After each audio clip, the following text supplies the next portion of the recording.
Good evening, our Beyond the Call of Duty family and End of Watch Ride to Remember family. Thanks for joining us on the 24th of March. I'm filling in for JC tonight, who's got some other stuff going on. So you guys get stuck with me yet again. So I wanted to do a quick shout out just to kind of start off for a couple of our returning sponsors that signed back on with us again here in the last week. And a special shout out to Bud Clary Toyota out of Yakima.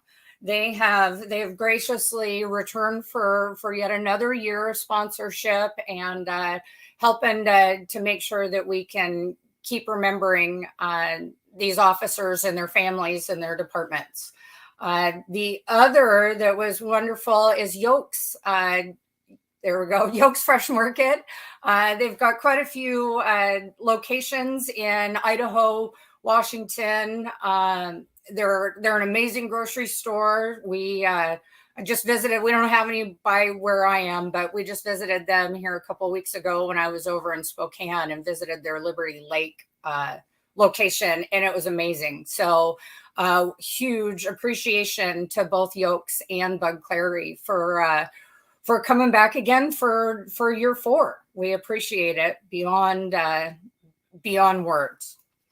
It's going to do kind of a jump right in. Unfortunately, it's been kind of a rough week for a lot of reasons. We lost 2 officers this last week in the line of duty. Both, unfortunately, out of Oklahoma. On Monday, we lost Patrolman Joseph Barlow with the McAllister Police Department. And Patrolman Barlow succumbed to injuries that he received on the 17th when he was struck head-on while escorting a funeral procession for a member of his department who'd passed away.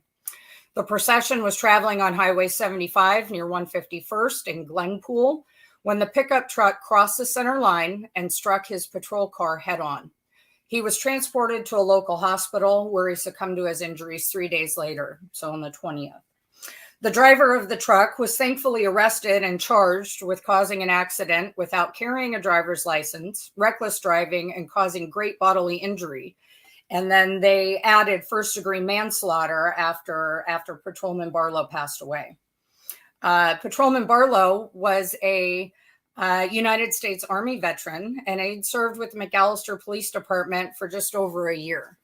So our thoughts and definite prayers go out to Patrolman Barlow's family and his department. And all of Oklahoma who got hit hard this last week. We also, unfortunately, out of Oklahoma, lost Deputy Sheriff Jeremy McCain, and his end of watch was also Monday, March 20th. And Deputy McCain was succumbed to injuries received when his patrol car struck a gate at the Oklahoma Christian School in the evening, and he was leaving the school campus when his patrol car struck a partially open gate while driving less than 10 miles an hour. The gate crashed through the front windshield and pinned him into the vehicle. He was transported to Oklahoma University Medical Center, where he succumbed to his injuries 10 days later. And he had served with the Oklahoma County Sheriff's Office for 11 years. And he is survived by his son. And so there you see Deputy McCain, Jeremy McCain up there. And kind of going through that, it goes to show something as slow moving and 10 miles an hour. It's just, you never know. And so lots of love goes out to his family and his community and department for their loss that Eastern Oklahoma's did not have a good week. So couple other things kind of local to us. We had a few incidents, unfortunately, this week, law enforcement in our state, specifically on the western side of the state. On Monday morning, we had a King County Sheriff's Office Detective Easterly shot during during a serving an eviction, and thankfully, it looks like Detective Easterly is going to make a full recovery. He's still being treated, which is wonderful, and the suspect committed suicide. So he was found later after he was barricaded in a house anyway, and he was found out committed suicide. We also this morning out of Pasco Police Department, which is kind of central Washington, they had an officer who was shot, and it also, thankfully, it looks like they're going to make a full recovery and are still being treated. And that suspect was also caught. Also, we had this last week. I'm over on the west side of the state, Everett, Washington, and this week's been pretty rough for Everett Police Department. On Monday, the 20th, the trial started for the suspect that killed Officer Dan Rocha, whose 1-year anniversary is tomorrow. And so the trial has begun, and hopefully they will get some justice for Officer Rocha's family and all of Dan's coworkers and community. The Everett kind of also took another bit of a hit. On Wednesday morning, we had another, just this past Wednesday, another Officer Chad House, was shot in the head, and thankfully, he's going to be okay. He definitely had someone, and probably more than one, watching out for him on Wednesday morning. He's already been released from the hospital, and he's going to take some time at home and heal up and recover. And all of his department is looking forward to him coming back as soon as he feels he's ready to. So definitely a special shouts out to Everett Police Department, Pasco Police Department, and King County Sheriff's Office this week, who have all had some very close calls, and we're glad that those 3 officers are still with us and recovering. And yeah, so it's been a week on a lot of ends. So with that, I wanted to bring on, we have a special guest this evening, and we have Lieutenant Brian Schopf from the Elk Grove Police Department out of California. And he's going to be here. Oh, here we go. Oh, there we go. Hi, Lieutenant. Hi, how are you? We've got Lieutenant on here, and he's gonna talk to us a little bit about Officer Ty Linehan, who was his end of watch was Friday, January 21st of 2022. And Ty was killed when his police motorcycle was struck head-on by a drunk driver on State Highway 99 near 12th Avenue in Sacramento. The drunk driver was traveling the wrong direction on a divided highway at about 5:15 a.m. when he struck Officer Linehan. The man was arrested by members of the California Highway Patrol as he attempted to walk away from the scene. The subject, who had at least one prior DUI, was charged with felony DUI. Ty was a U.S. Air Force veteran and had served with Elk Grove Police Department for 6 years, and he had previously served with the Citrus Heights Police Department and 4 years with the Galt Police Department for 2 years. Officer Linehan is survived by his wife. Sorry. Officer Linehan is survived by his wife, who's also an officer with the Sacramento Police Department, and then their 2 children. So thank you for coming on, Lieutenant, and tell us about Ty. Well, thank you for having me. I'll start with I worked with Ty a couple of times after he got here. Once as a supervisor, and then after I promoted and went back to operations, I was assigned to the traffic unit, the traffic bureau commander, and where Ty was already working. So what I'm going to share with you is some of my interactions with Ty, and some of the stories that come along with him. Number one, it was really hard to know Ty without knowing about his family. He talked about his family a lot.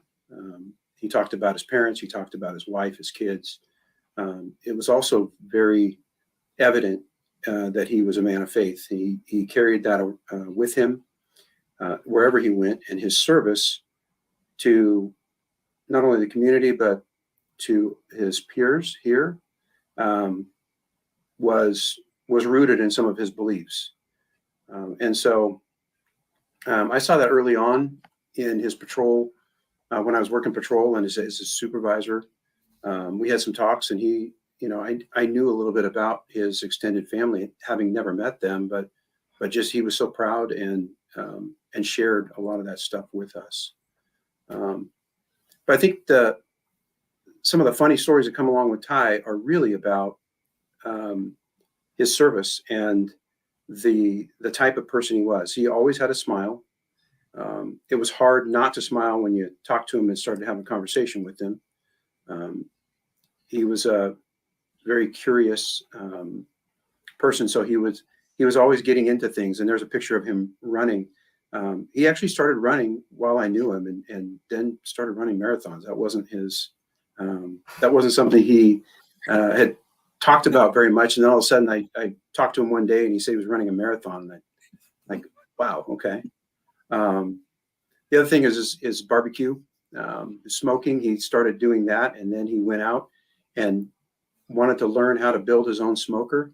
So he had to learn how to weld to do that, and started learning how to weld. And there's a smoker that he built by himself, having taught himself to weld to build that smoker. It's just kind of that's kind of ingenuity and character, where he saw something he wanted to do and did it, made it happen. So it's just kind of he's just kind of one of those people that's just happy-go-lucky. But one of the things that I think was really interesting is that during this whole process, I had done a search in my own files by his name, because I was looking for a file that had his name on it for some of the upcoming events and our year-long or our year anniversary. And in my files, when I searched by his last name, these files started popping up where I'd mentioned him in emails and on Word documents. But what was really interesting is that in 1 year, and I found them in there, I had draft copies when I was a patrol sergeant of performance notations, very positive performance notations about his service. And I think it really does encapsulate who he was and how he treated everybody. One of those positive performance notations that went into his file that was about the ingenuity that he had of working with the city and the county of Sacramento on a border intersection to make it safer. And he did that on his own. He went out and worked with the county engineers, CHP, and then our city engineers to put in a three-way stop at an intersection that we had quite a few collisions at. The other two, though, were directly related to some of the things I just mentioned about Ty. One was an offender that he went to court on, and she was found guilty. She was ultimately found guilty of the traffic violation. But through his conversation, both during testimony and after the court process was over, as they were walking out, she noted how professional and pleasant he was. Even though she was the offender and got charged for her offense and had to pay a ticket, she was so impressed by just how friendly he was and how he was professional through the entire thing, even in the court process. The other one was a man that had called and was complaining about some neighbors, and he had habitually been calling And Ty went out to that call. And afterwards, that individual took the time to email our chief directly about how the amount of service that he received, and how friendly the officer was with him. And so it just kind of encapsulates those three documents that I had already forgotten about. And I don't know that I've ever written 3 positive performance notations for another officer in 1 year, but the 2 of those really just kind of spoke to his character and how he treated everyone. And I have a bunch of those other stories about how he treated his peers, and the stories that go around here about the ones that he was involved in. But they always reflect on a man of incredibly humble, honest, and of the purest character that you'll find. And so that's how he's remembered. In fact, that's how we are remembering him through the Ty Lenahan award in our city. We've kind of tried to put some of those qualities together that Ty had, and recognize other employees that display those type of characteristics. So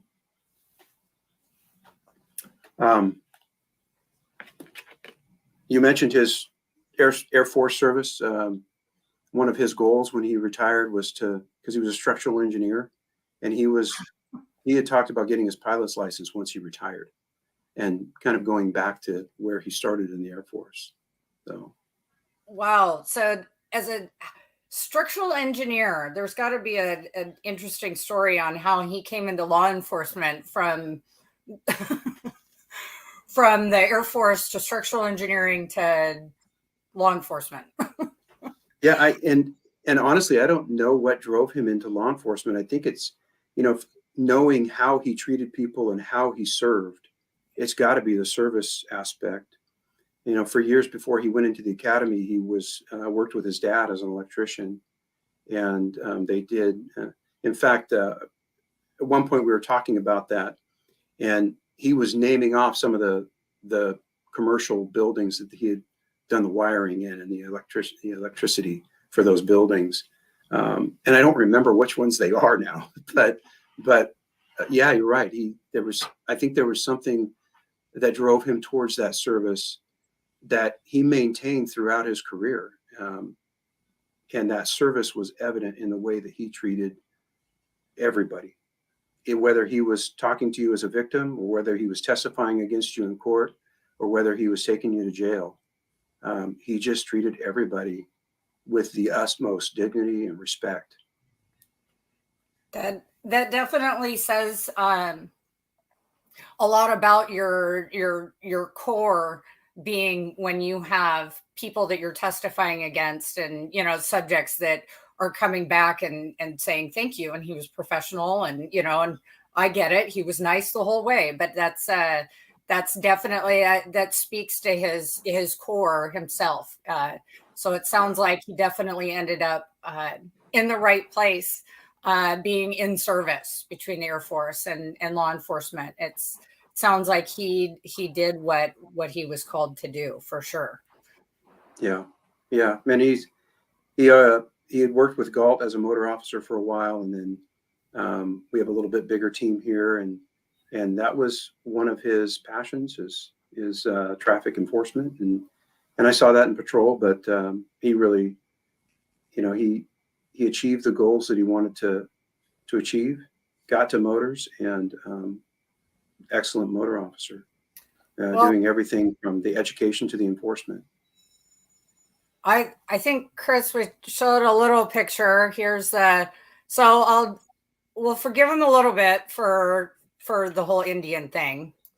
I mean, I'm maybe partial to Harley, so we'll forgive him for being an Indian writer. But you can this picture, you go back, you can always, the smile on somebody's face when they get on their motorcycle. I'll tell you what, that's always a true smile. So,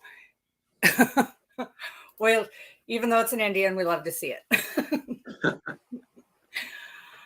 Oh, well, LT, we really appreciate you talking to us about him. It's looking forward to meeting you in person next year when we come down to honor him with the memorial. Um, and seeing we had visited Galt Police Department here this last year on our trip and met a lot of the motors from Galt and a lot of the guys down there. So we look forward to honoring Ty and his wife and family and you guys and getting to meet you guys in person. Well, we look forward to it as well. So we're gonna jump to some comments real quick. I just got a couple things that I want to throw out here real quick before we get into the comments, because there might be some comments on this. So we were made aware here the last few days that Deputy James Lear out of Van Buren County Sheriff's Department, who we've had, his mom, Linda, has been on with us before on a live. She gave us some pretty good news. Her daughter-in-law, James's wife or widow, was going through a pretty stressful time and kind of figured she's going to have to pack up the house and sell and move, just due to the overhead of the mortgage and the home. And our wonderful, amazing friends at Tunnels for Towers came through, and they got the call just this last week that Tunnels for Towers is going to pay off the mortgage for Deputy James Lear's wife. So we are so relieved and happy for that. Tunnels for Tower has done wonderful. We are so happy that her and they get to stay in the house and stay local. We're incredibly happy that his mom Linda will still get to see the grandkids and his wife and kind of keep that continuity together. So we're very thankful for Tunnels for Towers for taking care of that and taking that added, that level of stress that no family should ever have to deal with. So we're glad that that's something they don't have to worry about anymore. So also, just we can go into some comments real quick. Guess. Oh, so there we go. So Lieutenant Eddie is one of our survivors that we met in 2020. His partner was killed in 2019, and Dan Groves, he was a Colorado State Trooper, and Eddie is one of our loves, and he sticks with us, and it's so wonderful. If you can see on his profile picture there, the gentleman on the left is Dan, and Eddie's on the right, and so. Yes, Eddie. Hello. We love you. I miss you. It feels like haven't seen you in forever, and it's been a week. I don't know. And then we've got Linda. Hi, Linda. I'm so glad you're on here, and I'm so thankful. I'm so thankful that Tunnels for Towers came through for you guys, and that they get to stay. So lots of love out to you and her as well, and the whole family. We're so happy for you guys. Sean. Hi, Sean. So, Lieutenant, this is Sean Rivas, and he is out of Pennsylvania. He's an officer that's ridden with us, came and spent a couple of weeks with us here on the road last year. And Sean does some pretty interesting things outside of his law enforcement career, is that he does a lot.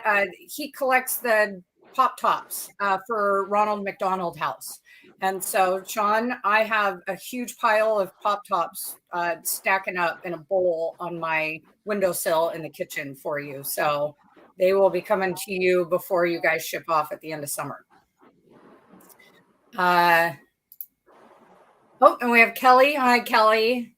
It's good to see you. I see lots going on with Back the Blue group around here. I really appreciate it. Oh, and the Dan Rocha Legacy Foundation as well. That's we will talk about that. Maybe next time. And Susan, yeah, I think you might be referring to the subject who may have committed suicide, but I agree with you there.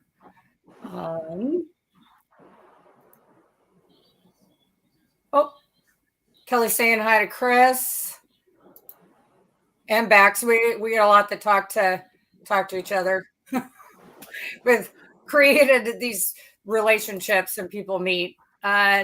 Billy. Hi, Billy. How's it going? Yes, definitely prayers out for all the fallen heroes. And also the three that had a close call. Thank you for that here in this state.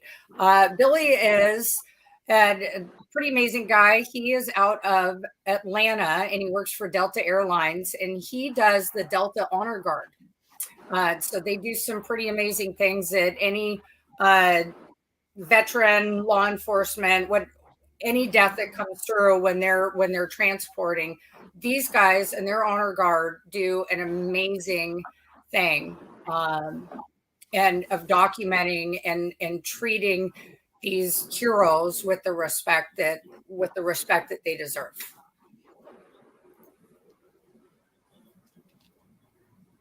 Hi.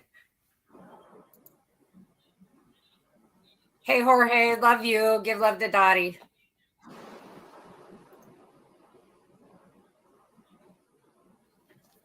And hi, Shelly. Oh, from McAllister. So thanks for coming in. There's lots of thoughts and love going out to you guys out there in McAllister for your loss this last week.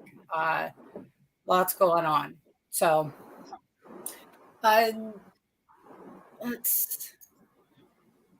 so, Lieutenant, is there anything any last you'd like to add in? It looks like we're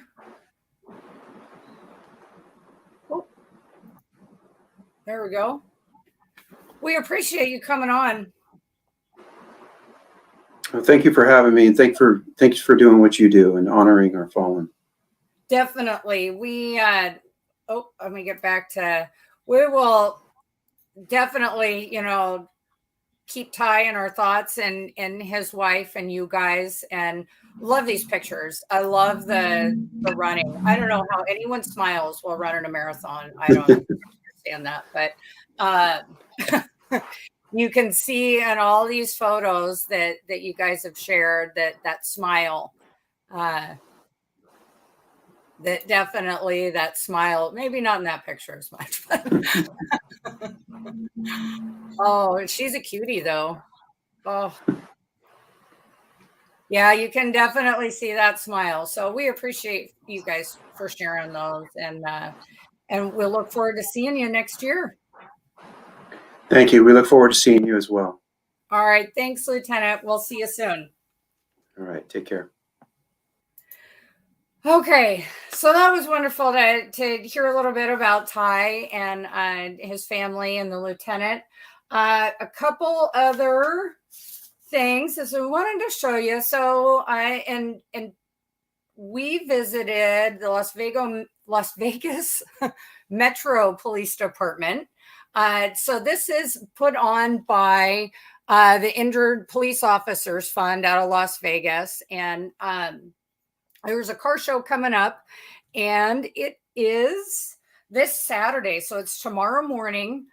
So if you are it's actually in Boulder City. Yes. So right outside of Las Vegas. But if you are in the area, and this is an amazing car show. I know that we had the memorial at this car show 2 years ago. It is a pretty neat thing. They've got lots of really cool cars. So definitely, if you are out and about and need something to do, go check out the car show here for the Injured Police Officers Fund outside of Las Vegas in Boulder City tomorrow.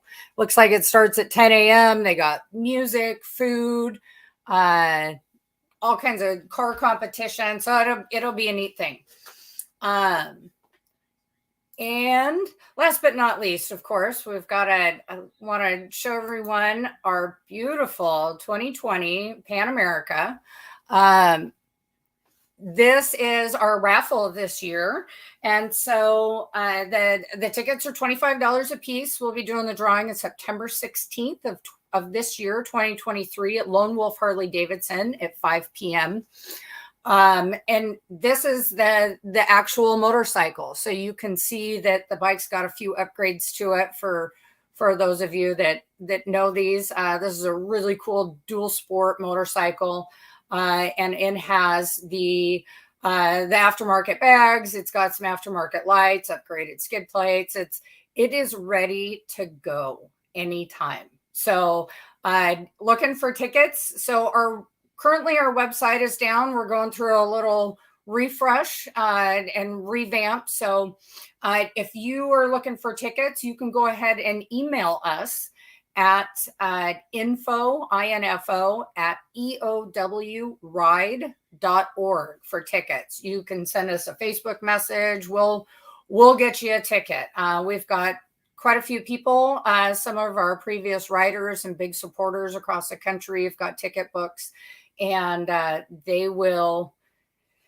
we'll get you a ticket. Just get us an email or a message, and we'll make sure we get one to you. And then we will also let everyone know when our website is back up, which is also our online store for our merchandise and then raffle tickets.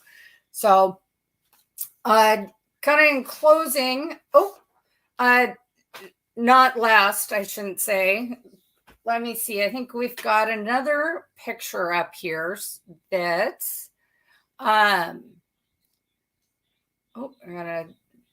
so we'll go up here and show.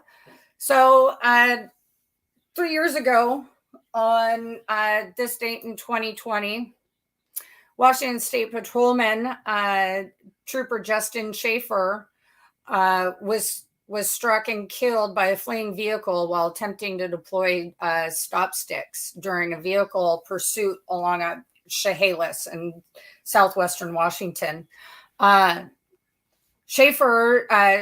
had served with the Washington State Patrol for 6 years, and he is survived by his wife and 2 sons. And nope, I actually think that's incorrect. We met his family 3 years ago, I guess now, 2.5 years ago in Chehalis at when we stopped there, we saw a beautiful memorial that they've put outside the Chehalis outpost.